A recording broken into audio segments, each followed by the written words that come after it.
And we're live. All right, welcome everyone to Good Medicine Way, coming to you from Albuquerque, New Mexico, but from various locations right now. So, in a couple of weeks, we're going to be coming live to you from our location at the University Heights United Methodist Church lower level, ground level. That's so we're using. They're going to be using their dining hall area rather than their upstairs, like the regular sanctuary. So that's also where we're going to be hosting in the sanctuary, where we'll be hosting the Brian Bright Cloud Memorial. We've got enough seating there, probably for about 150. So if you're planning to come, please register for that. So we'll announce that later as well. Coming to you from the west side of the Sandia Mountains here, where a beautiful day today, hit about 71 degrees, a sunny day here. And took my dog for a walk. We went to the dog park, and just an amazing day. Especially trying to get my biological clock here going because my sleep cycle is off, and I don't know what time it's supposed to be nap time anymore. So I'm a stickler on always taking a nap. I always heard back in the day, President Kennedy, John Kennedy, was one that would always take a nap. So he's an example for me. We're in the land of the many different tribes out here, but the closest ones to us are the Sandia Pueblo and the Isleta Pueblo. But we're in a land of many different tribes. Here in Albuquerque city limits, there are over 130 different tribes represented here in Albuquerque. So with that, I want to open us up with this short prayer. Father God, we thank you for this evening, bringing us together once again. We thank you so much for the electronic age that we are able to do this. We sure look forward, Lord, to the time when we will meet together face to face and share each other's love and hugs and this physical touch again. We pray that the days are coming, and we look forward to it as we make plans for the new virtue here. Thank you for everyone that's on tonight. We give this meeting to you in the name of our Lord Jesus. Amen. All right, right now we got Creation Insights going to be with Heather Witherow tonight.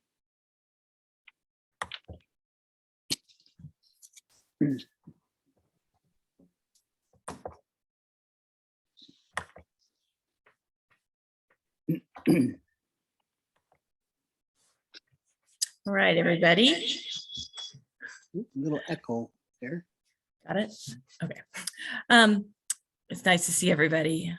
Well, for many years, our family ventured north into a region known as the Matobo Hills in Matabeleland in southern Zimbabwe. The rough, bumpy dirt roads led us deep into the rural bush, where the largest granite outcroppings in the world can be found. The images you see today, few have ever seen. Our family traveled into this area by invitation. This was not a place for snap a photo and be gone sightseers.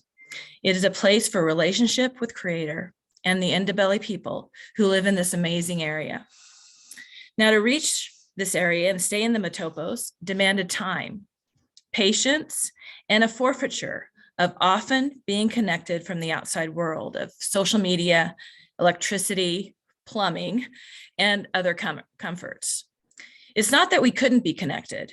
It's that we would have to work very hard and very creatively to get that outside social connection. Yet the blessing of being deep in the bush was the fact that we didn't have to be connected to the outside world. For a time, our family could be released from all of our other responsibilities at home and at work and focus upon the beauty and the wonder of the people and the places of the Matopos. This area became a second home to us for over 10 years. It was often a place where we could recenter, replenish, and strengthen our spiritual lives. Sometimes it takes heading off into the wilderness to hear our Creator speak to our souls and determine what is most important. Creator's word says this: if you want to walk the road with me, each day you must also be ready to give up your own life and carry your own crossbeam with me to the place of ultimate sacrifice. The ones who hold on to their lives will lose them. But the ones who are willing to lay down their lives for me and my message will live.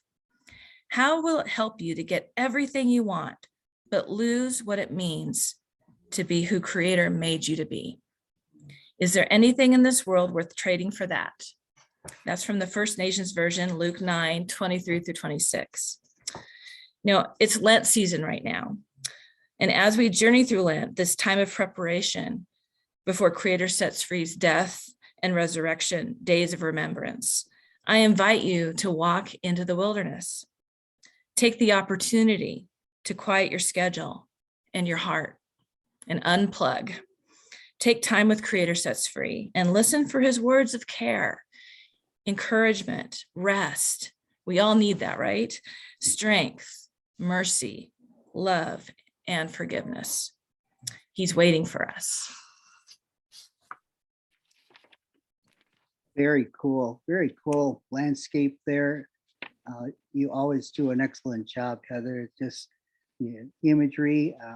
She's a very good writer as well. She does devotionals and that. If you get her to do some of those for us in the future here as we move forward. But thank you, Heather. This week in Native America, we're going to go with John Wetherill with this.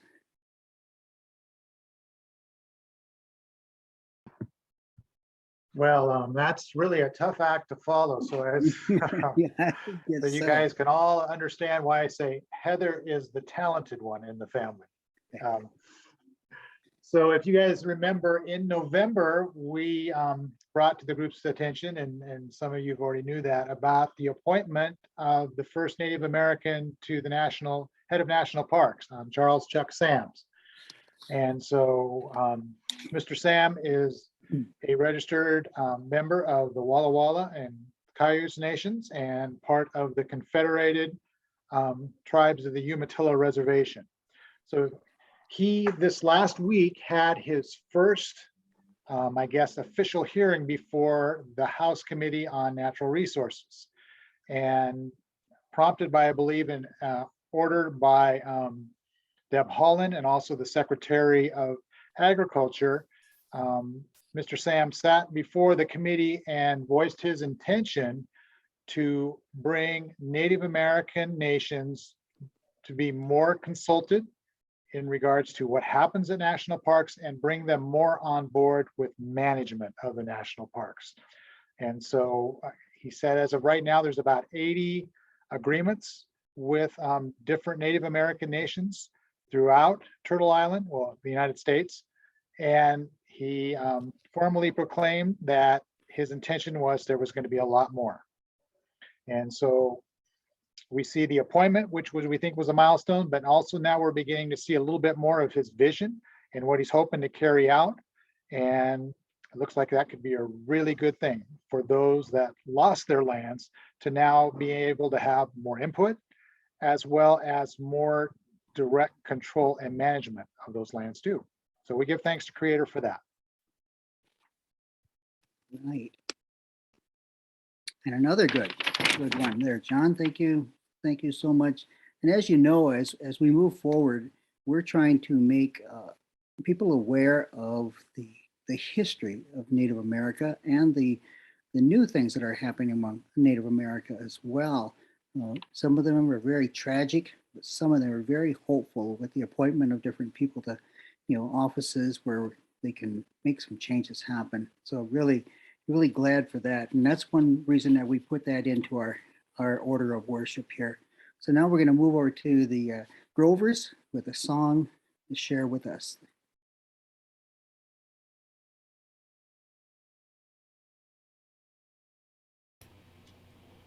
All right. Yeah, got a couple songs we're going to do. We're going to do a new-ish Jonathan Miracle song, We Are One. And then we're going to go from that and into our version of Psalm 61 that we call Palo 61.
be made free. Creator, we are one. We thank you for your Son, who died upon the tree, so we could be made free, so we could be made free.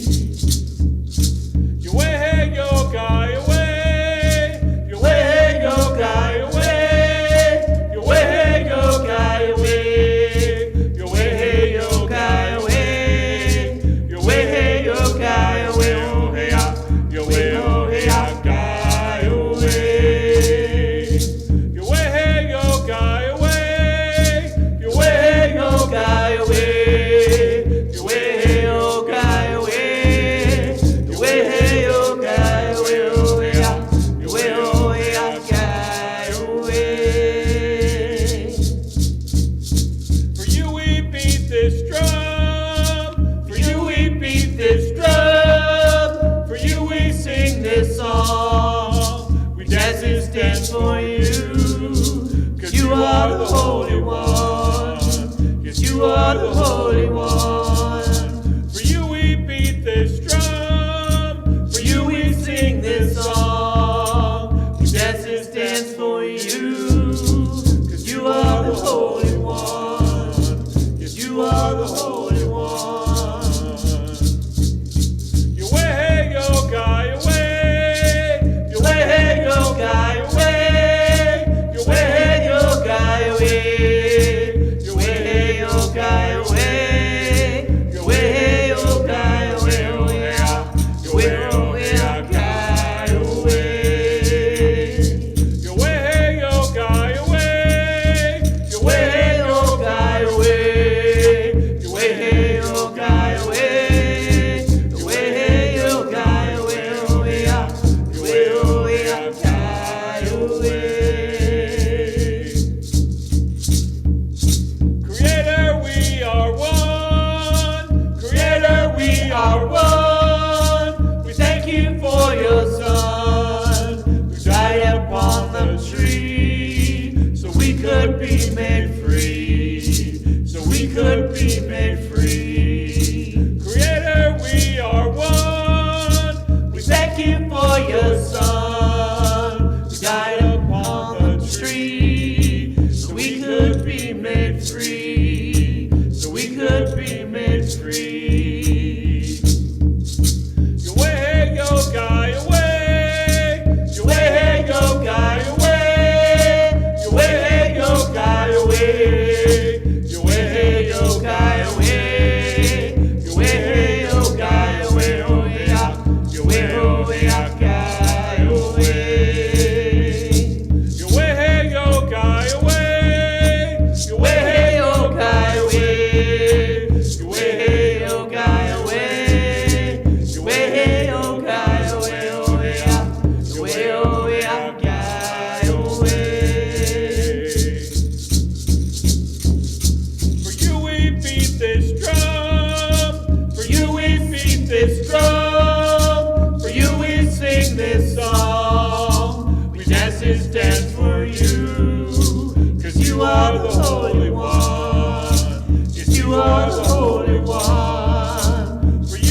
cry, oh Father,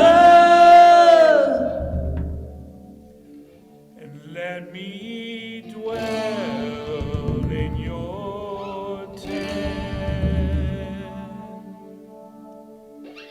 forever.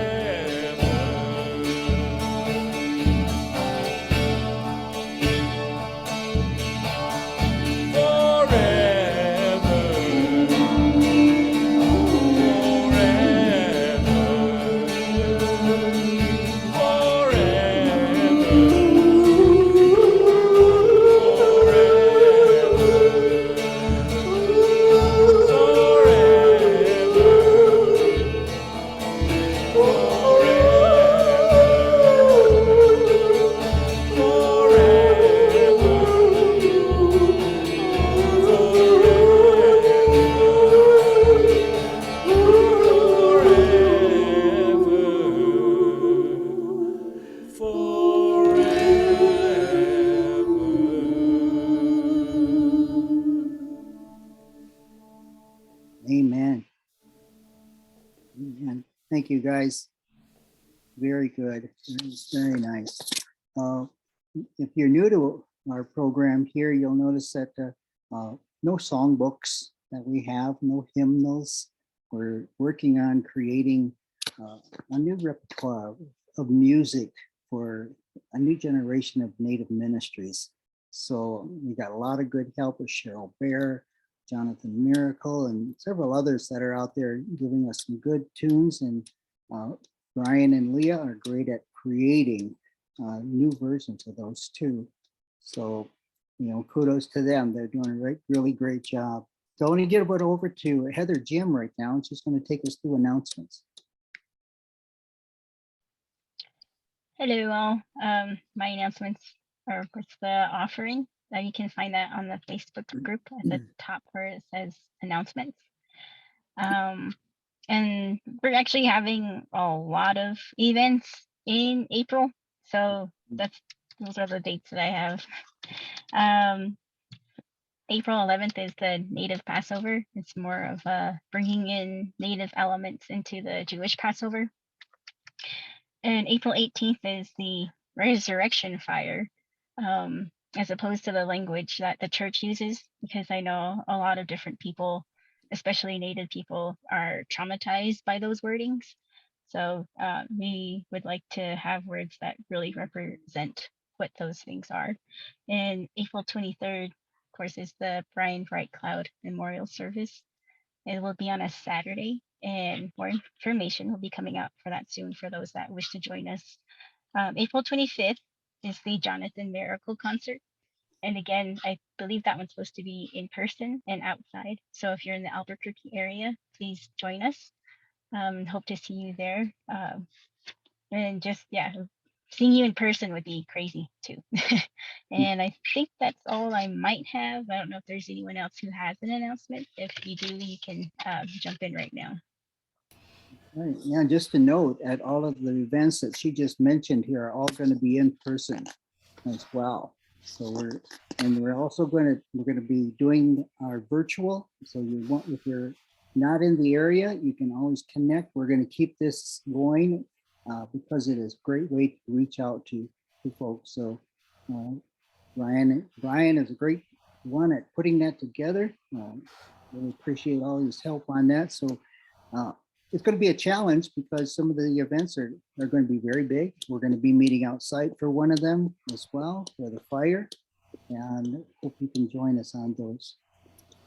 So now we got Preston Jones is going to be leading us through Creator's Word. Hang on real quick. So, one other thing before Preston brings us the word, we're bringing the Good Medicine Way t-shirts. We just got our latest order in. So if you ordered a shirt, you should have gotten an email from Leah that said your shirts are in the mail. If you didn't get an email, please contact us back to make sure you didn't slip through the cracks somewhere. And if you would like a shirt, also send us an email or a direct message through Facebook.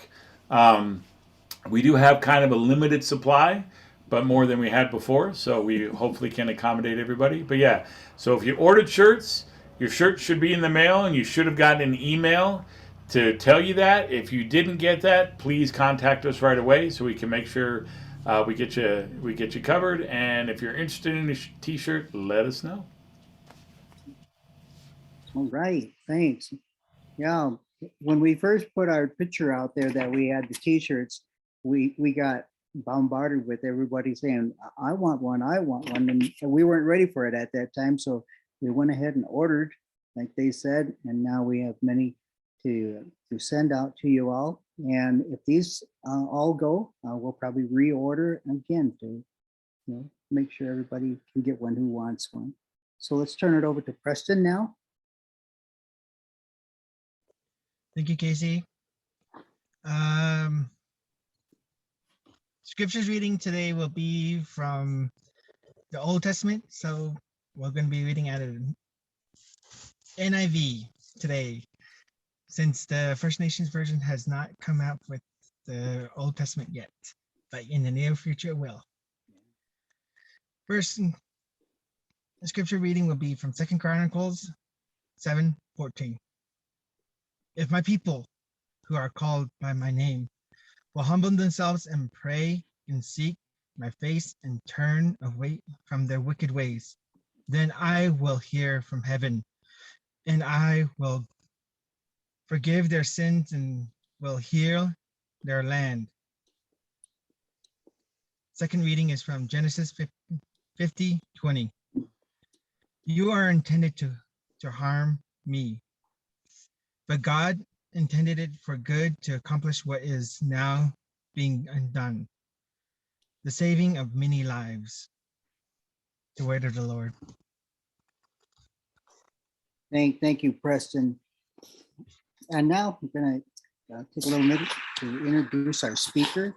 I've had an opportunity to meet Delene Palmer, get to know her some. She's been with the NAITS faculty for several years now, and she's delivering a paper at this year's symposium. And I was privileged to be one of the reviewers of her paper, and that's kind of why I asked her to be on as one of our speakers tonight here, because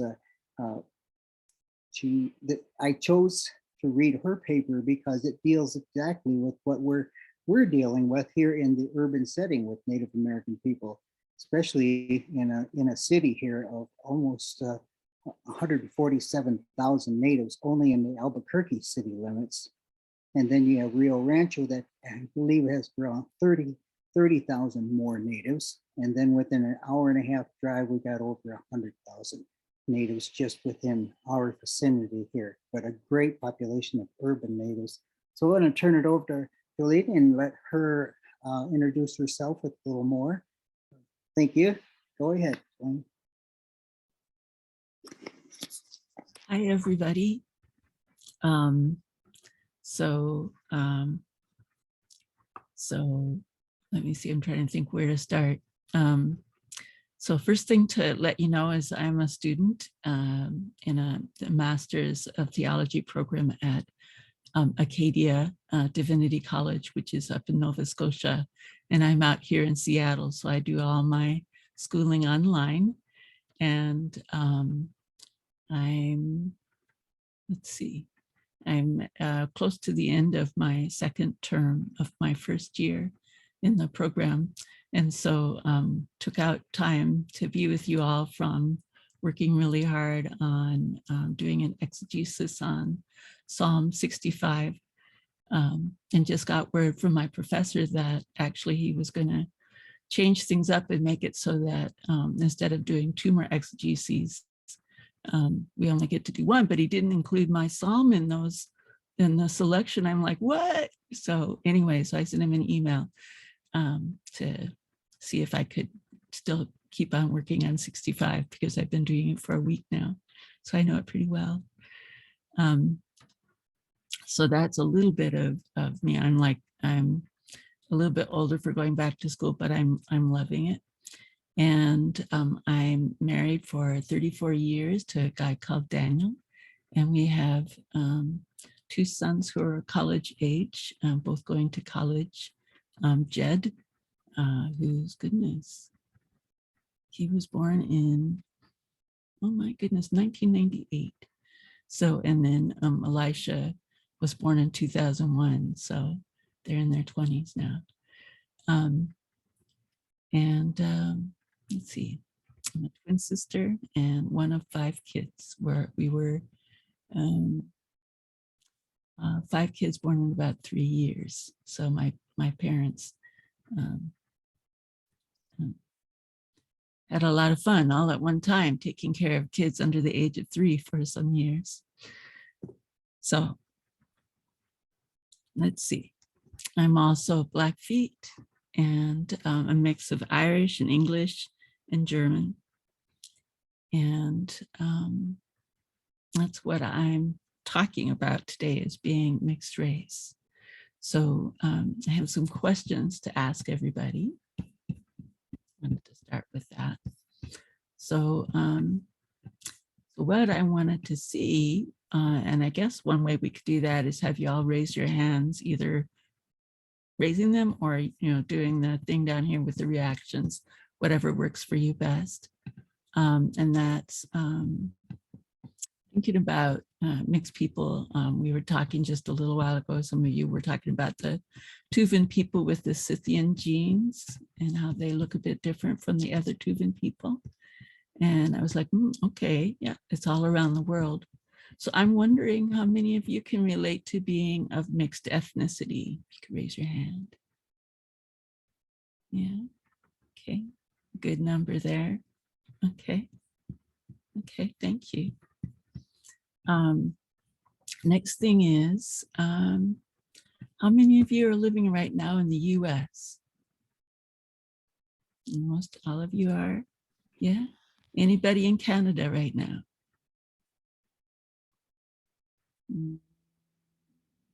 Nobody in Canada? I'm not sure. There's some people. Oh, okay. Yeah. So Diane is, all right. Okay. Let's see. And then I'm curious about living in the city, country, or elsewhere. So city first, yeah, let's see. Okay, and then how about country? A few people in the country, all right. Oh, good, country. Okay, yeah, country, totally country. Okay, all right. It just gives me more of an idea of where people are at. And then the next question I have is, depending on where we are, depends on how we're going to be identifying ourselves. And so different places I've gone, it's been really odd that people that ask me sometimes, where are you from? Where are you from? Sometimes they'll say, what are you? Hasn't happened as much lately, but it used to be when I was in my 20s, especially, they'd say, what are you? And I'd be like, well, I'm human, but they were asking what my ethnicity was. And so I'm just wondering how many of you have had those questions, where are you from, or what are you? A decent number there. Okay. Well, I have just a few other questions that I wanted to ask, and then I'll get into doing some talking here. There's this list that this woman called Peggy McIntosh made. It's called Experience. Let's see. Experience any of the things listed in white privilege, unpacking the invisible backpack. Have any of you heard of that before? Unpacking the invisible, yeah, okay. So I wanna read off a few questions here. You can raise your hand or not, it's up to you. And we'll see what you think of this. The first one is, just if you want, actually, I wanna let you know that I was in a multicultural class at the Seattle School of Theology and Psychology back a while ago. And what the teacher did, who was teaching that class, is she had us all stand up in the front. And then as she read the list, then people would go and sit down. And as she read and read, it soon became obvious that I was going to be one of the only ones standing up left. And I was just in tears. And so some other people came up to stand in solidarity with me, but it was hard. So I'm not going to read all of them, but I'll read some. First one. I can, if I wish, arrange to be in the company of people of my race most of the time. Yeah, I couldn't. Not here in Seattle. Takes a bit of work. Next, I can turn on the television or open to the front page of the paper and see people of my race widely represented. No, again, not for me up here in Seattle. Okay. When I am told about our national heritage or about civilization, I am shown that people of my color made it what it is. Yeah, a few, not so much, yeah. I like that, Casey. That's kind of, okay. Okay. I can swear or dress in secondhand clothes or not answer letters without having people attribute these, or it would be email, I guess, these days, without having people attribute these choices to the bad morals, the poverty, or the illiteracy of my race. And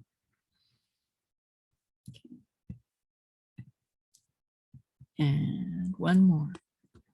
I can easily buy posters, postcards, picture books, greeting cards, dolls, toys, or children's magazines featuring people of my race. No, not so much. All right, some yes, but not very many. Okay, okay, just something to think about there. What's this? Oh, is that the list there? Privilege, there you go, thank you. That was Good Medicine Way, put that out there. Oops, no, I don't need that. I don't want to share my screen. Okay. Well, with any presentation I give, I'm always kind of nervous, in fact, really nervous. And so I'm just trying to calm down here by asking you all questions a bit. And what makes it better is when we're in person, then I can actually hear people talking and so forth. But you all are just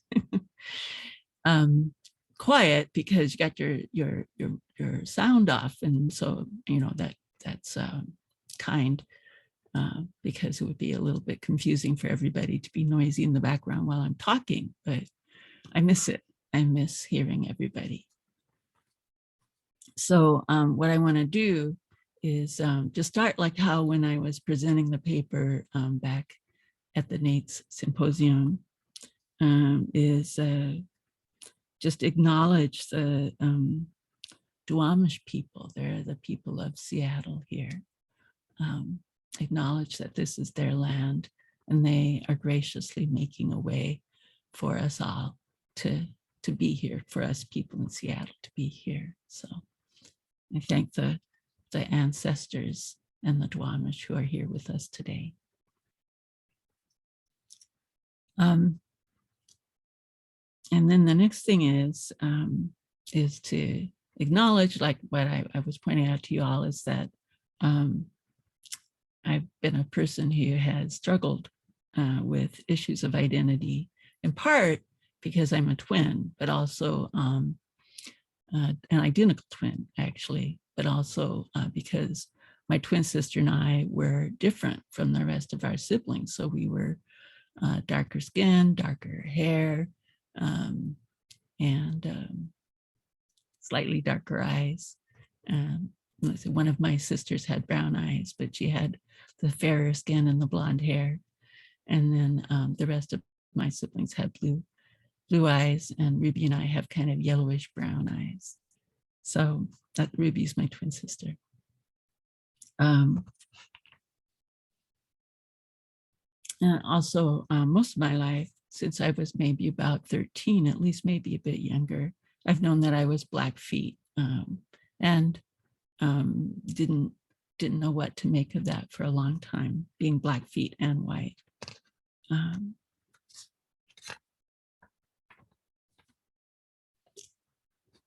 So that's been something I've struggled with, and am gradually coming to appreciate that a person can be more, not instead of, you know, separating oneself out as I am not this and I am not that, but rather I am this and I am this and whatever else we are, which is an awesome way of seeing oneself and seeing the world. And it gives us a different kind of responsibility as we go out into our communities, representing whoever it is that God has made us to be. I have more of a recognizable Indigenous face for some people. So I do look like the Piikani Blackfeet people that I'm from, or my particular family's from. But not everybody recognizes that, because a lot of people see Indigenous people as being, like, say, more of the Southern darker skin and the black hair. And I never really had quite those features.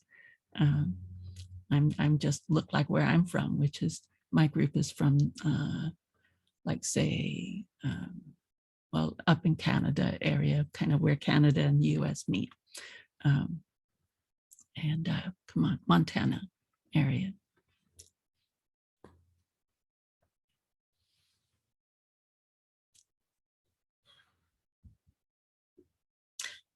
Another thing I want to ask is, how many of you were present when I was talking about being mixed race with at the symposium last year, at NATE Symposium? Yeah, okay, a few of you were. All right, some of you were.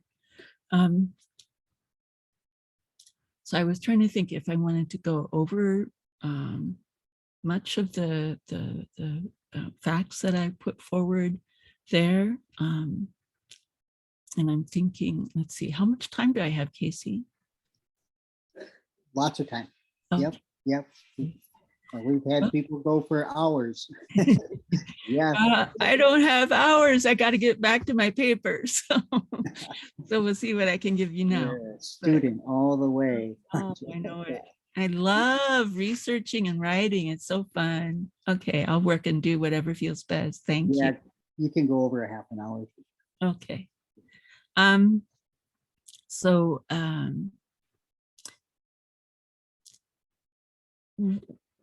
what I think about with mixed race is that it's one of the evil things that the US government, and I'm guessing the Canadian government from my research, have done to many people, particularly the people of the less, kind of the ones that are pushed down, let's say it that way. So the African Americans and Indigenous people and other people of color. Those of us of mixed race often get assigned to, you know, also that kind of that being pushed down thing, which is a problem. So as I was looking into it, I was thinking especially about us Indigenous mixed people. And one of the things that I found was the craziness of how this mixed race way of being was set up in the US government. And that was by treaties and blood quantum. And blood quantum has always been something that's really made me upset, because it's like the, what is it? That 1 drop rule? Have you guys heard of that with the African Americans? 1 drop and you're black. It's some kind of weird thing, but anyway, we don't have to go into that. It's the blood quantum thing. So blood quantum has been used, as many of you know, to say, you are Indigenous, you get to go onto the reservation, and you other people, we will see you as white, and you get to be wherever you want to be. Later on, that's been at times a source of pride then for Indigenous people, saying, you're not Indigenous enough, so we're not going to count you as part of our group. And that's what kind of kept me back from looking into my Blackfeet heritage for a long time, until I came to the Seattle School, and there we're exploring our roots all over the place, and our moms and our dads and so forth. And I was like, I couldn't avoid it anymore. So I was like, okay, I'll look at my Indigenous roots, and got blown away by how prominent they are and how much I look like the people I'm from. So as I was looking at that, I was looking at some statistics, and so I'm going to read some of that to you. Of the 574 tribes or so recognized by the United States 2010 census, there were 2,341,000 people who reported being of more than one tribe, being mixed, or being mixed and of more than one tribe. That is census, let's see, so that's a big number of people there. I didn't get the actual number of how many people are said to be of those tribes, but still 2 million people is a good chunk of people. Also, the census information showed that as of 2012, 70% of Native Americans live in urban areas. So that's a lot of us. So my thought was that, like in my case, and like for many of us Indigenous people, we, in the areas where we're living, if we're going to get married and have kids, we might get married to somebody who's not of our tribe or not even Indigenous. That was the case with my mom and my dad being Indigenous, Blackfeet and German, because his mom married a German man. And then my dad married a white woman who was English and Irish. And then I married a white man who's, goodness, Belgian and English. And I think that's it.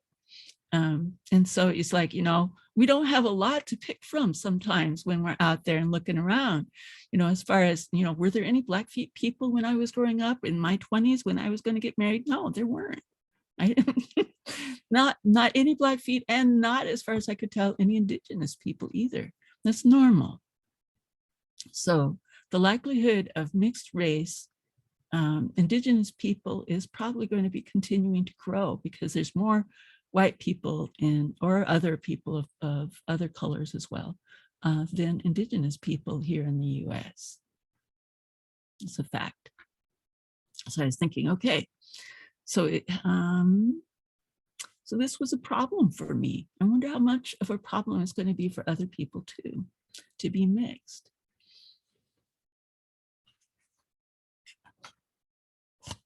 So I'm going to skip a bunch of pages here and move on.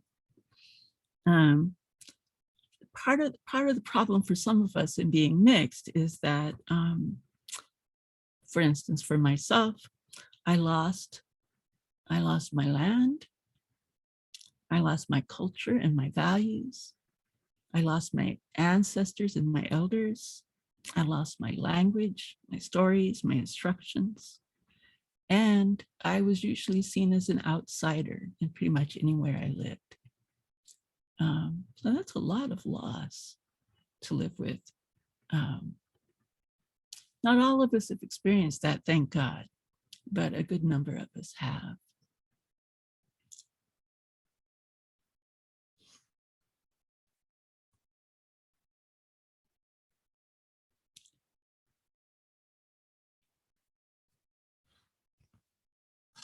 So what I did was, then I moved into talking about treaties.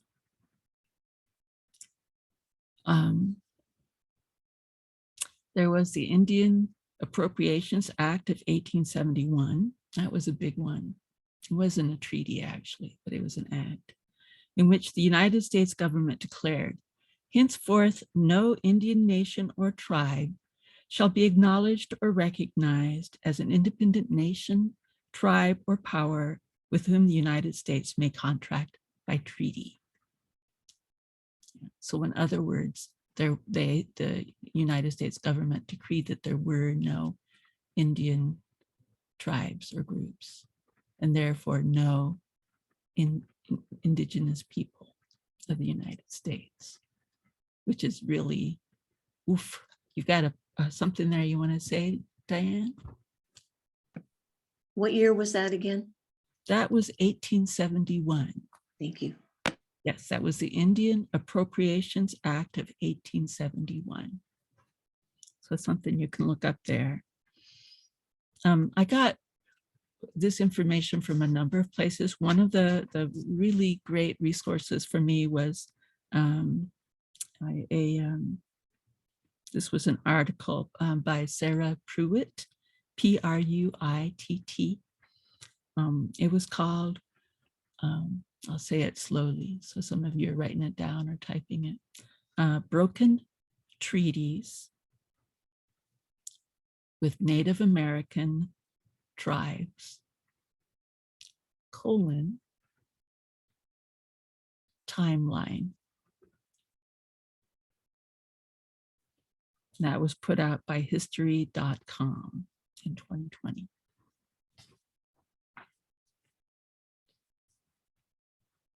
I get a drink of water here.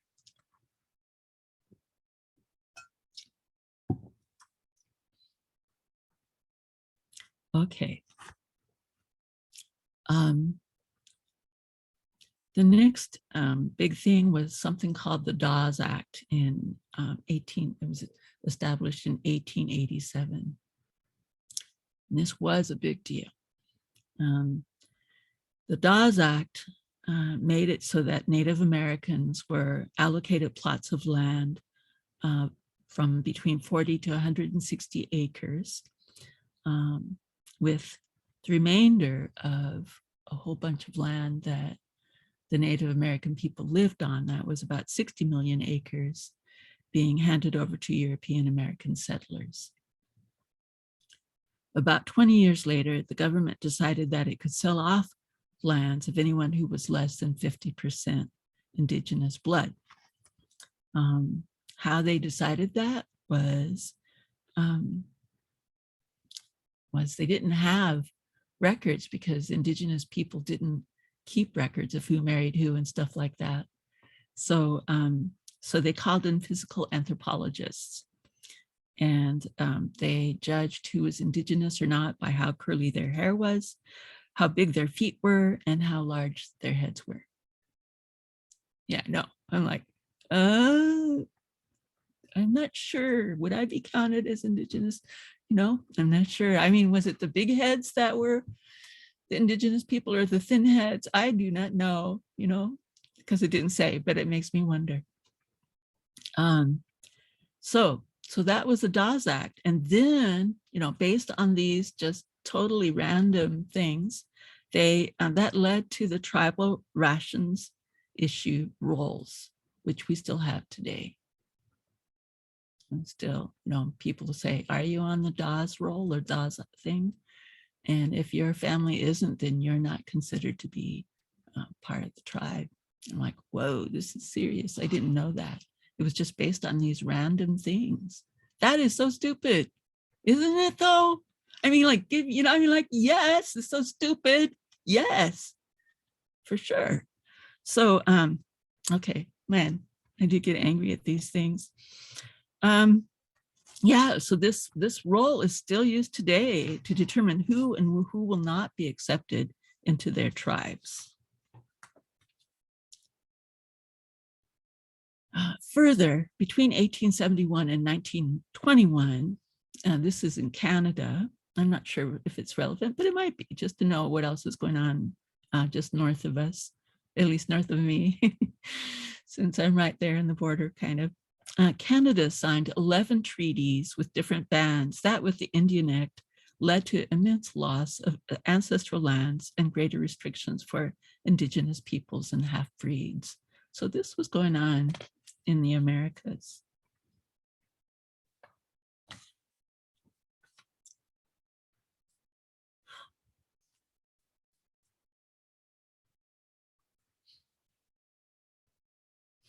So moving forward with treaties, we have next the Lame Bull Treaty. This was with us Blackfeet. This was made in 1855 in the United States. It was also known as the Judith River Treaty. It was brokered by Isaac Stevens, who was governor of Washington Territory. He's in our history books here in Washington State. And Colonel Alfred Cumming, head of the Central Superintendency, including Nebraska Territory. The treaty involved an agreement for the cessation of warfare between several tribes who agreed to common hunting ground that had previously been established at other times by the various tribes. So this was not a matter of surrendering land, but just making it so that it was okay for different people to be moving back and forth in these various tribal areas. And so that white people could settle peacefully and cohabitate with the others who were living in the land already. But that's not how the other people saw these treaties who were making these things. For instance,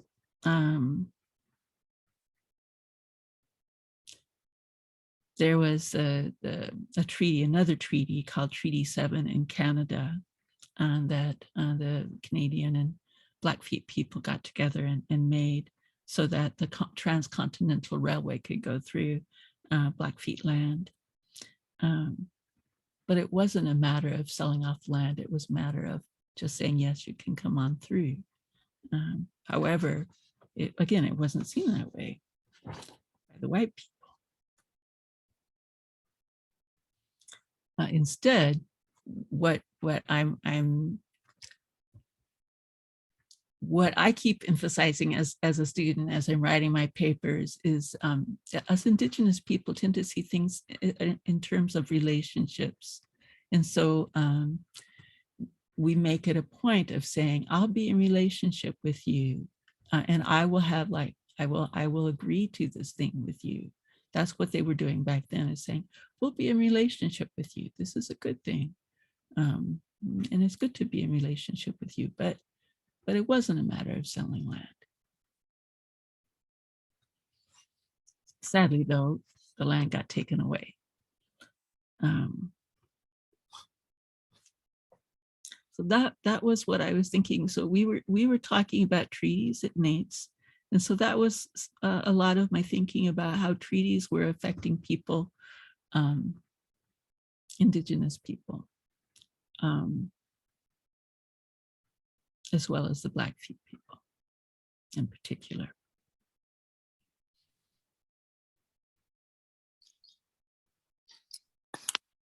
Great. I think you got a lot right there. I think if you opened it up to discussion right now, we'd probably get a lot of feedback.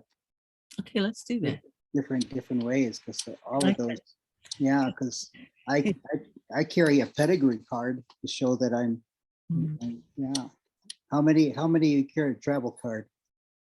Well, yeah, you have to be registered with a federally recognized tribe to be, to be counted. If you're a state recognized or a historical recognized tribe, you're not counted. Many different areas you talked about there. Out here on the reservation here with the Navajos, there's lots of Navajos to marry, but you got to be careful of the clans. You can't marry within the same clan, so you have to go with a different clan. A funny thing that I grew up dating a lot of my cousins because I only had two criteria. I had to be beautiful and have long hair. So that was my only two criteria. And I had a few to choose from there, and a couple were my two close cousins. I go to an event, and then one of the grandmas would say, "Come here, Sonny, she's too close." Yeah, so I came all the way out here to Albuquerque, and I found a nice Navajo gal. So open it up for discussions. I know there's many different things. A lot of it relates to me, but some of you it doesn't. one thing, my kids are more native than I am because my wife Laura is full-blood Navajo, and I'm 3/4 Potawatomi. So my kids are 7/8 native blood. Yeah. Yeah.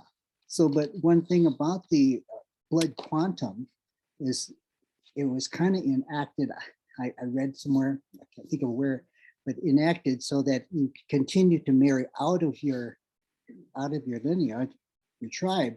You slowly take yourself out of blood quantum Right. requirements. So, and that was one way that the government it was a way to handle the finances with that what they had to, because they made these treaties saying that we would take care of you on these as long as you're on the reservations. Right. So if the more they thin the blood out, you disqualified yourself by marrying out of the tribe. That's So right. there's so many different things. So I want to open it up. Anyone, just raise your hand, and then and Julian can ask you. Go ahead.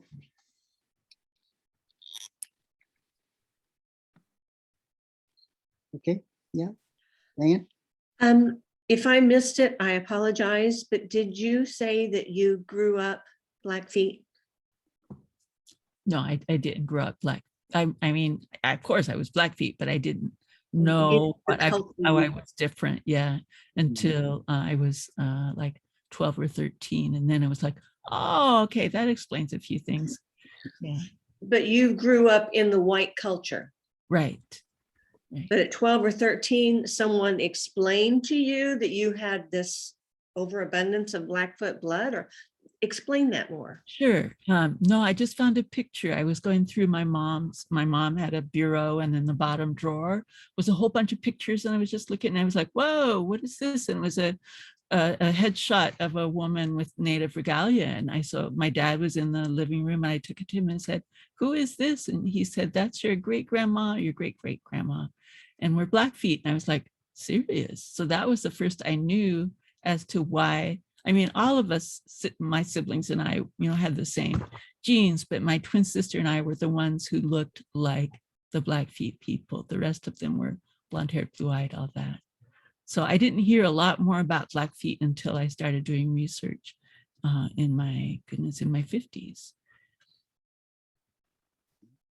Okay, if I can let this be out there in the open, anyone who wants, I guess it's time for me to learn. Mm. I knew from long back, but was never really told that I carry Sioux blood. Probably not very much, although I was told that either a great great or a great great great grandfather I was always told, a Sioux chief. I don't care if he's a chief or not. The fact that he was full-blooded was what I cared about. Mm. But it was never, what I was told was the family, the line it came through, they lived a life that it was explained to me that it became better if you downplayed your Indian culture. If you just moved on into the white, things were easier. And everything I hear here tells me that. Yeah. I'm the one that got left in the mud there. I didn't get to, because of that, this would be people, great aunt or my grandmother and her mother and all that. So by the time I came along, it was all forgotten. So now I want to know, and I guess I'm ready for somebody to just give me clues and I'll shut up. But thank you for your discussion. It's really opened me up a lot, I think, and given me that desire to know more. Yes. That is a very common thing. I get calls several a year of somebody who is trying to research and find out their ancestry. And a lot of it is that the family kept it hush because it was a shame. It was be discouraged to share that because if you shared it, you probably wouldn't get a job that a white person would get. Right. And so, but in the other way around, if you spoke Navajo and you were in World War I and II, you became a code doctor. It was very beneficial. Right. Yeah, so there's pros and cons to it. Anyone else here? Yeah, I want to say in Illinois, where I was raised, it was, we could still, if you were indigenous, if you identified as indigenous, you were in danger of being scalped still in the late 1800s after Emancipation Proclamation. So they didn't like Indians for a long time. It wasn't so cool to be an Indian. Yeah, that's the way they got bounty money. They'd be turn your scalp in to get money. That's right. Go ahead, Christine. I just want to again just say thank you, Julene, for bringing all of who you are and your story just to the table. It means a lot to me. I feel like I always kind of get emotional because it's also part of my story, and always feeling like God has been always inviting me as a mixed person on a journey of reconnection, on a journey of going back, like trying to tie cords that society tried to break, that like creators calling us back to learn, reclaim. Yeah. I think the emotions for me are because I'm still very much on the journey. And I keep showing up, and I'm in the midst of like doing ancestry work. On my father's side, you know, I am Mexican, and I know that there's indigenous of Purepecha and I think Raramura. But on my mom's side, my grandpa's from Oklahoma, and we've been told that we are Cherokee, and that one of my grandmas knew, sorry, there's so much emotion, like knew the language, but you know, it wasn't passed on, you know, there's mixing with Irish, English, all of that. And it's been a lot of digging, a lot of going back. I'm still digging. And I have to continually allow Creator to speak into my identity, as I still have so many questions. As far as like my North American indigeneity of like with the Dawes rolls and things like that. I'm not a great historian, and there's like a million names that are like the same, that are like, oh, there's 10 names that are the same as my uncle or something. I'm in the midst of all of that, but I'm also open to going down this journey and like coming empty-handed, at least in this part of my journey. And still kind of trying to figure out, oh, what does that mean for, you know, I'm in the process, at least on my mother's side, but I'm probably taking up a lot of time, but all to say, yes, thank you for sharing, because it is beautiful and raw and lots of emotions and intergenerational, you know, struggle and trying to reconnect and all that. So thank you. All right, thank you. Yeah, you bet. Another comment. Thanks for Christine, for, you know, sharing your story. It's really important. Appreciate that. Hi, Jolene. It's good to see you again. Hi. Thank you. So just a question. So you were like in your teens finding out about your indigeneity, and then with your children, did you parent them or like differently, or having them acknowledge that part? You know, I didn't know what to do with my indigeneity for a long time. And so when I had my kids, I was hoping at least one of them would look like me, and one of them does. So he's darker skinned and has actually a crooked nose. It's even more crooked than mine, and looks like my dad's side of the family a whole bunch. But it took me, I think, in a lot of ways, just going through becoming a counselor to face my own shame of my racial identity. So one of the things we had to do was work on a paper talking about our racial development. And I was like, oh my goodness, I'm at this one phase over here and it's not at the best phase yet. I'm still coming to grips with what it means to be mixed. And so for the rest of my journey through my counseling education, I just pushed on that and said, I want to love all of me. And so that means loving the part of me that wasn't accepted by my mom, especially, who was a very white woman and was physically cruel to my twin sister, me. We were the dark ones and the ones that looked like my dad in my family. So I didn't embrace that identity for a long time. So I worked on it. And so my boys were little when I started that journey. And so as I've gotten more into being in love with who all of I am, I don't know how to say that. Anyway, who I am, I've also been encouraging them to embrace that they're mixed too.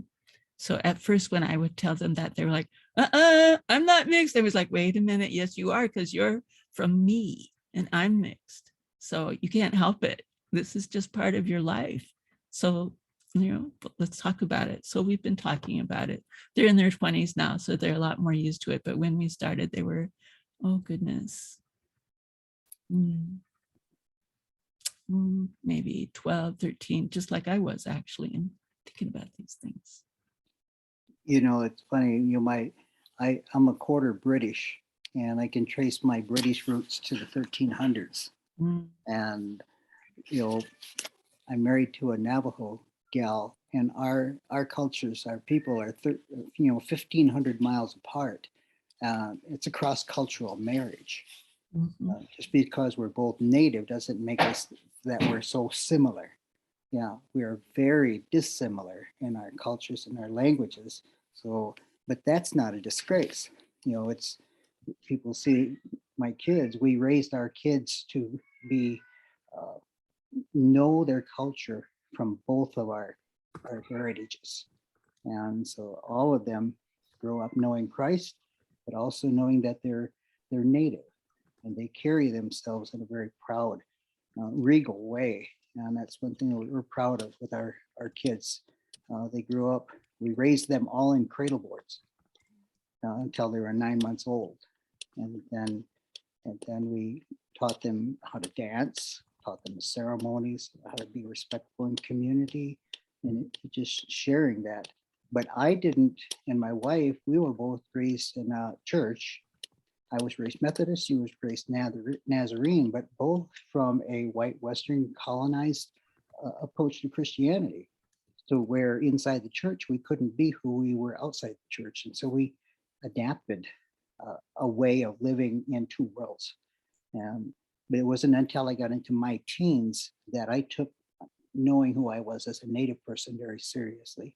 And then in my wife Laura, when she went out of college, that's where she really caught that. She sang with a drum group while she was there, and she was proud of her Native heritage. She went to Northwestern College in Oklahoma, and I started with a school in Grand Rapids, Michigan, and I took the time in college to study my heritage. And my professors really thought it was cool because I was one of the only natives in the class and wanted to know who I was as a native.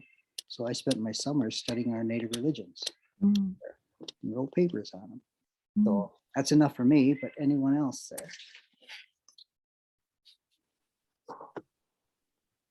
Excuse me, Julene.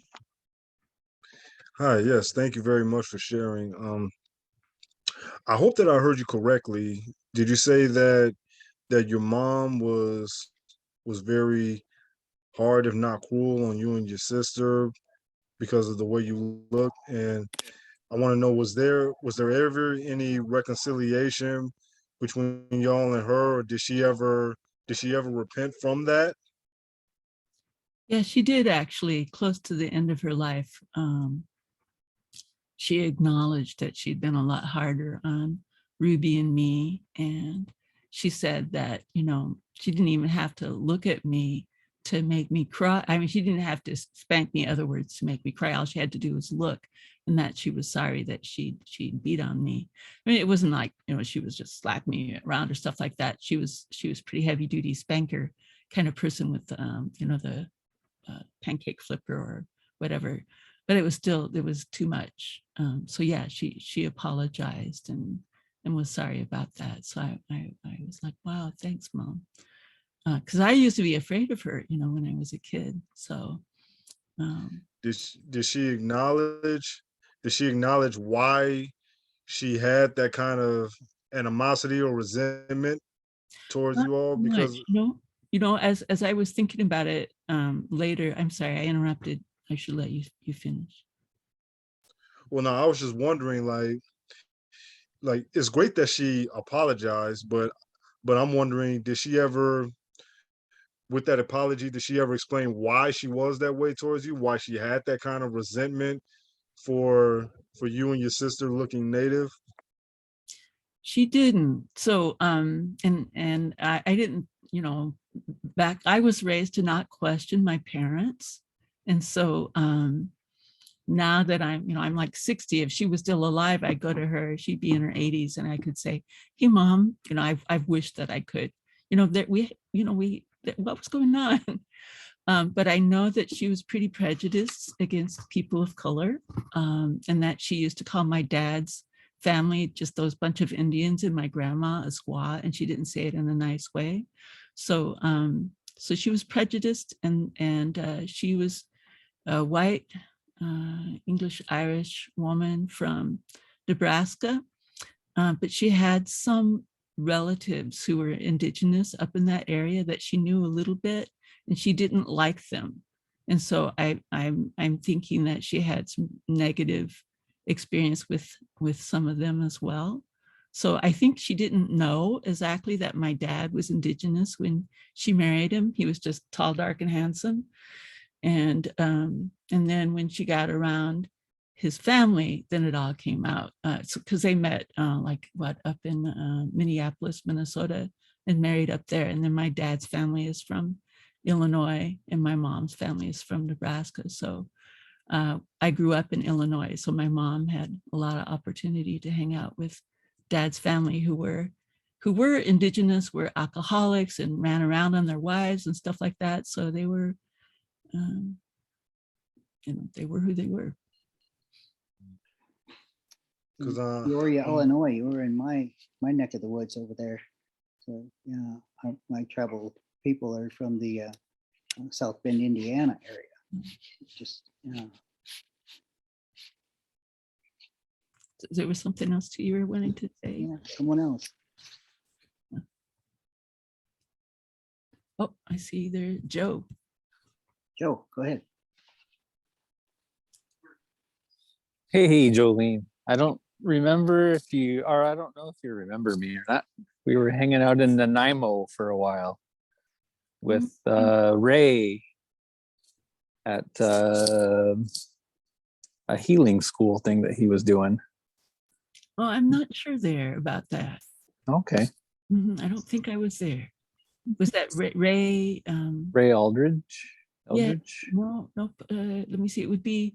I've been with Nate's, but I haven't done anything specifically. Okay. Yeah.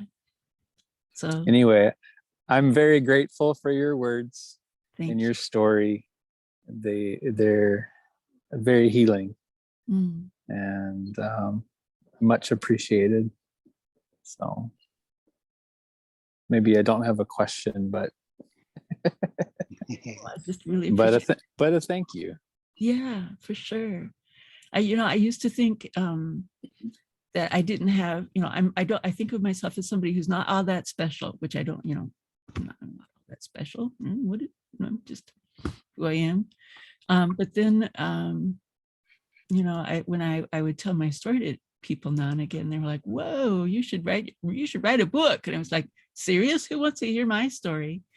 But as I've continued to grow in the Lord and put some stuff out, like say, especially at school, through the Seattle school, I found out that my story was something that was good for some people to hear. So I keep on doing that now. So I'm glad it's had a good impact on you. I know it's by the Holy Spirit. So I'm really thankful that the Holy Spirit is doing the work. Me too. Mhm. I find myself over the years now, it's been over 31 years, I've been working with contextual ministry now, that people may know they're Native, but there's no connection culturally to who they are. And I find people who want to make that contextual connection, because they've gone to white Western churches most of their lives, but there's just something that are just not fulfilling to them. So I find myself meeting a lot of folks who want to experience God from within an Indigenous framework and context. Mhm. And that seems to be, you know, from the inner city, that's where I really been called to, because the majority of Native ministries has always been to the minority. And, you know, 22% of Native people live on the reservations, when over 70% live in the urban settings. But 100% of the ministry has always been to the minority. Yeah. So we need to reach the majority of the Native population who are hungry to find out who they are and connect culturally, even if it's in a pan-tribal kind of way. And that's a little bit of what good medicine is we can't do all tribes in a way that reflects spirituality from many different tribes. We have a way of doing it in a way that is a good connection that people can relate to. Yes, we can sing songs to God from other than a piano and an organ, you know, those kind of things. And we can pray to them, God, and with smoke. And that kind of connection is healing for some folks. We're always told that they were demonized to do anything Christian from within their cultural ways. So that's a little bit of my story. Yeah, you know, that's what drew me also to Nate's in the beginning too, was the indigenization of the Christian message. I was like, whoa, this is so cool. I heard about it from some professors at the Seattle school where I was doing my counseling degree. And so then got involved with Nate's back in 2016. Nate's was having, I guess I'm part of it now, but it was they back then, were having their symposium down in Oregon. So it was just like maybe a 6-hour drive from Seattle. So I was like, whoa, I'm going. So that's when I met everybody. Yep. Yeah. Looks like Kelsey and Kimberly have questions. I didn't notice who raised their hand first, though. So you guys will have to. Oh, yeah. Hey, Kimberly, you can go first. Oh, Kelsey, I was going to say you can go first, Mhm. but I'll go first. I have a couple of different comments.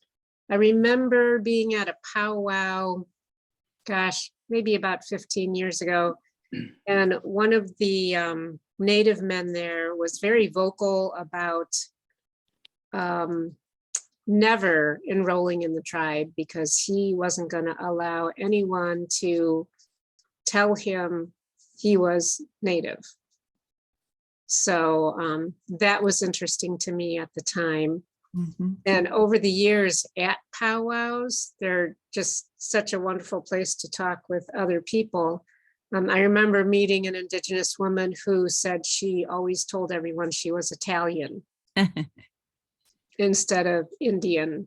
And then I remember a guy who was, gosh, maybe from the hills up in Appalachia. And he said he was always told never to tell anyone that he was Indian because it would cause problems, you know. And so I met a lot of people who are indigenous. Those are just two examples, who carry a lot of deep shame because of who they are, and they don't know what to do about it. And that's one of the reasons that I do the things I do, is just to help people understand we are who we are. Mhm. You know, and there's absolutely nothing wrong with that. And when I reunited with my family, I remember thinking, now I'll know how to be indigenous or how to be Indian, because there was something I never learned when I was growing up. I live in an area where there aren't very many of us. So what I learned about that is it's a lifelong process. It's not like listening to a white bread sermon, you know, okay, do these 3 things and then your identity will be intact. You know, that's all you need to do, or read this or go there. That's not the way that identity happens. And that's true of all human beings. I think we all engage in a lifelong process of understanding and misunderstanding who we are, why we're here, what to do, how to belong, all those things. I don't think it's unique to any one group of people, but I think the challenges are different. So it would be wonderful if we could walk alongside each other to explore what that's like for people. Yeah. I mean, Yeah. well, I could go on and on about other marginalized communities and the confusion that people feel when they're supposed to look a certain way or identify a certain way, and they don't. Yeah. So, and then what do you do about that? So there's no how-to instruction booklet, but I think the greater message is it takes time, you know, to grow into who you have always been. Mm. So my son he has enough quantum to be enrolled in the tribe. And whatever he decides to do with that is going to be up to him. He has to find his own way. And I learned a long time ago when I asked my first mom questions about being indigenous, she'll just go, or I don't know. And she means that I'm supposed to discover these things in my own way, in my own walk. So I think that's something that I don't hear a lot of people say. So, but that's what I'm thinking of lately. I did a poetry reading Wednesday night and talked a lot about Indigenous identity, what it's like not to know, what it's like to find out more than you ever wanted to know. You know, because there's a package to deal with. You know, there's a lot of complexity to deal with in understanding the things that Indigenous people are challenged by. And it's not easy, but I don't think anyone's journey really is. So just some thoughts, but thank you for sharing. You know, that sense of belonging is something that's deep in every human being. So good talk. Thank you. Yeah. Go ahead. Next. Okay. So I was just wanting to say thank you for sharing your story. Hopefully you all can hear me. Well, like I was sharing in the chat, I'm actually almost 26 weeks pregnant with a son, and he's going to be basically a half breed, I suppose. I've never really had something like this, like directly, like anything that I've had to exactly deal with. my little sister is half black, and she's like, yeah, you know, I mean, I've had half breeds in my family and everything, but and she grew up in the traditional way, and like, yeah, she knows a little bit about what her what's on her dad's side and everything. And I felt like you sharing your story was very like beneficial to me, and was basically opening my eyes that as a parent, it's very important for us to be able to tell our children where they come from. It's very important for us to have that sense of like where they come from, so that way you can tell them where they come from, and so that way they don't have to feel lost, you know, Yeah. wandering around the world, wondering where their blood comes from, or what percentage of Indian they are. Yeah. And so, like, I haven't enrolled my little one yet. This one right here. She's a full blood Indian. She's got my blood and her father's blood. He's Navajo, Hopi, and Zuni, and I'm Pawnee, Cheyenne, Southern Ute, Oglala, and Rosebud. Mhm. And so, like, I know with this little boy, I'm not going to be able to enroll him anywhere, because I'm only going to use her father's blood to enroll her in the Navajo Nation. And so, like I want to make sure that he grows up knowing where he belongs, who people he belongs to, and just that he can grow up and know that he comes from these resilient people, that he's my son regardless, no matter what happens between me and his father. He's always going to be my son.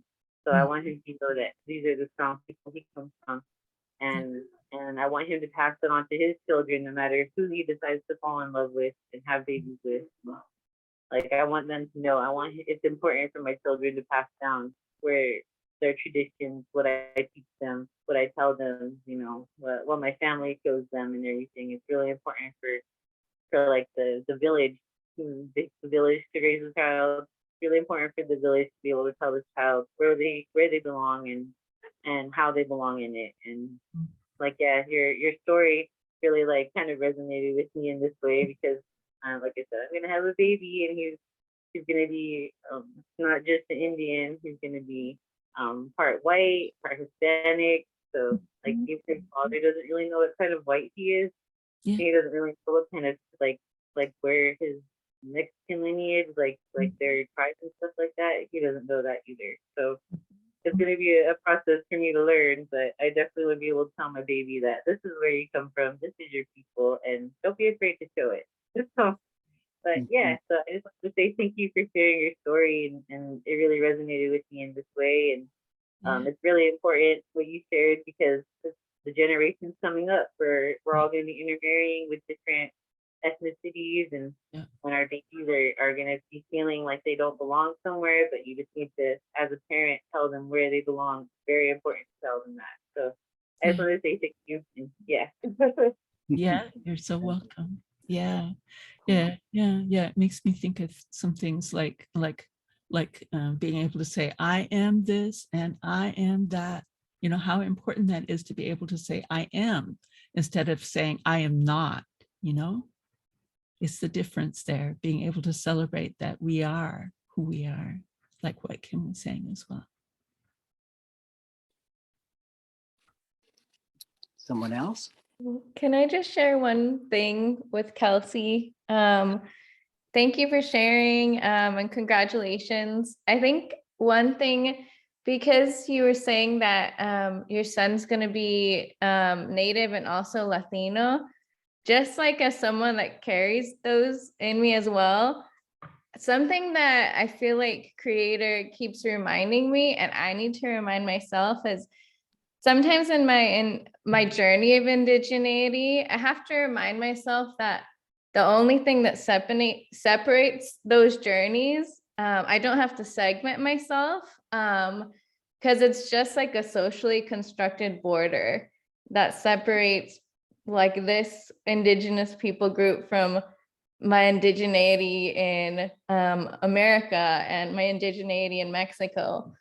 That's something I'm still learning, but I think that I think Creator's continuing to remind me it's like the same, it's all it'll all be connected. because sometimes the world that we grow up in, segment myself into like, this part of me is, this journey, and this part of me is this journey. But the Lord's like, no, take that socially constructed border out, and like, it is all your journey of indigenizing and reconnecting. So Yeah. not sure if that's helpful, but I just was like, because that I carry some of that in me, I just thought that I'd share. The funny thing is, I when I think about that, sometimes I think, like, okay, is my right hand my indigenous hand, and my left hand my white hand? And what about, I've got African American ancestry back there as well. Where is that? And where is, so how can we separate one blood from another blood? You can't do that. We are all all are mixtures together. And we get to learn more about those things if we're willing to celebrate that. Thank you. One thing about being from two different tribes and having children, like my family here, is that you got to make a choice between, like she said, Kelsey said, that we could have put our kids in either of our tribes. And at first we went with the Navajo, but this is just us now. But the Navajos are so large that the benefits are very, very slim as far as get some education, healthcare, and other things. And my tribe is much smaller, and they're very affluent. That the benefits were much greater there. So we chose to go with all of our kids to be Potawatomi.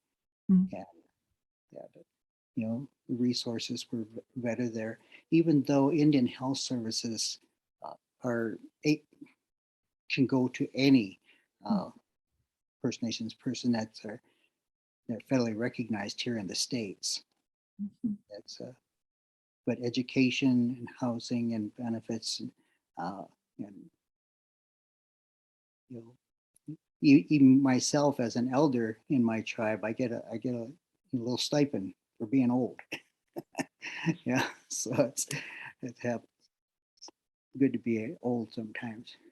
I get a break at Acadia, like over, half off for being over 60 now. So I'm like, okay, I can do that. I know. I couldn't hardly wait to get my senior meal, I tell you. It's crazy, isn't it? Anyone else? It's quite a topic. And here in Albuquerque, we're about ready to break ground on our, having our face-to-face services. And we all have different people that are going to invite. And some folks are coming from out of town to go to the memorial on Saturday, and then staying over to join us for our service on Monday. And so we ought to have quite a good collection of people there. If you can make it down, I believe a few, I know Jibijikwe is going to come on down, and she's going to volunteer.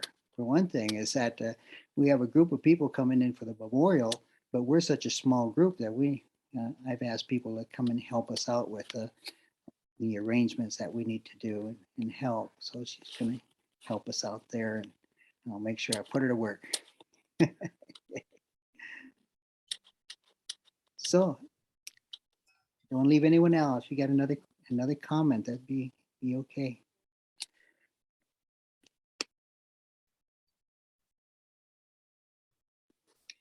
If not, that's fine too. You can connect with her, and she can share her email. If you have other questions, same with all of our speakers too. They can follow up and be with them as well. Keep the connections going. We have another meeting that you can also join if you like. It's called the Sacred Circle. It's quite a big group, over 30 some people that attend that. And it's a good group of people to get to know across ministry, across the country and Canada. So I think we're ready for a song then here. Yep, with the Grovers, they have another song, and then we're gonna have our send off from Heather Jim. Will be our send off. I want to say thanks everybody for honoring me, for Yes. letting me be here. I appreciate that and all your comments. All right. I learned one way to wave or to applause. It is in sign language, is to go like this. So as everybody applause, and just show there. Oh, Yeah, here. See how loud they are? Wow. guess good so. applaud. Yeah. All right. Yay. Okay. Grovers. All right, and in the spirit of what Jolene shared, we're going to do the Ganaronqua round dance, which of course is a communal dance. So even though we're all virtual here, we encourage you in your own space to get communal with everybody here in whatever way makes sense for you.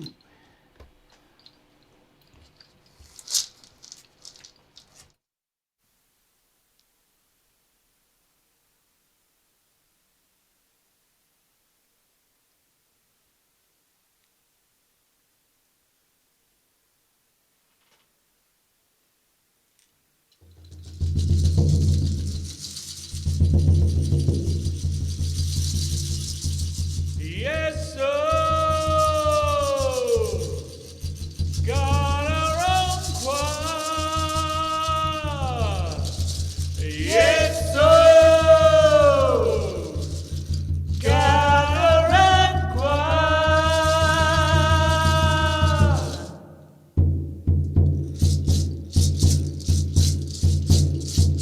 Yes, sir. Ganaronqua.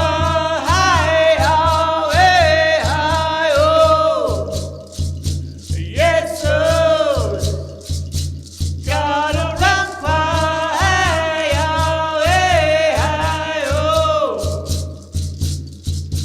yes, sir. Yahweh, gotta rock fire. Yes, sir. Yahweh, gonna run far. Jesus is good medicine, gonna run far. Jesus is good medicine, gonna run far. Gonna run far. Yes, sir. Gonna run far.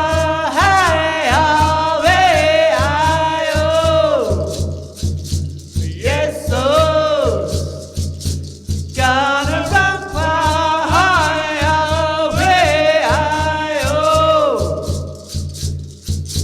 Yes, sir. Yahweh, gonna run far.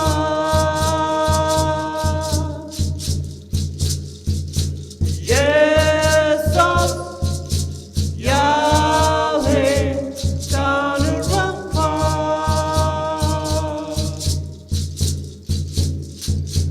Jesus is good medicine, gonna run far.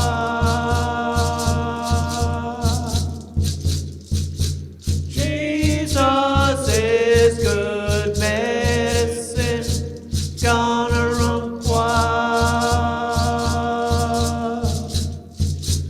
Gonna run far. Gonna run far. Gonna run far.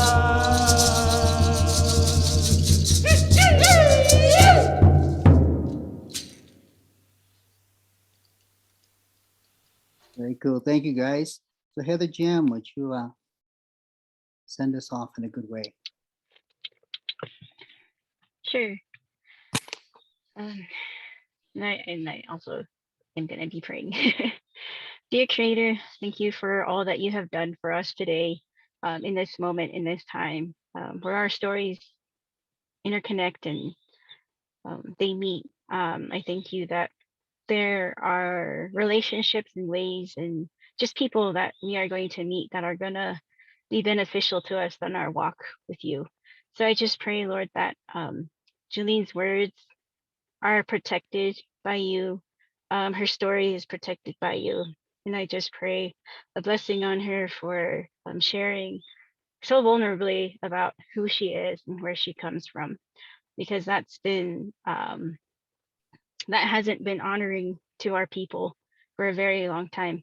And we are trying to bring that honor back because we know that you are a good creator and that you only want good things for us and you want us to belong to you.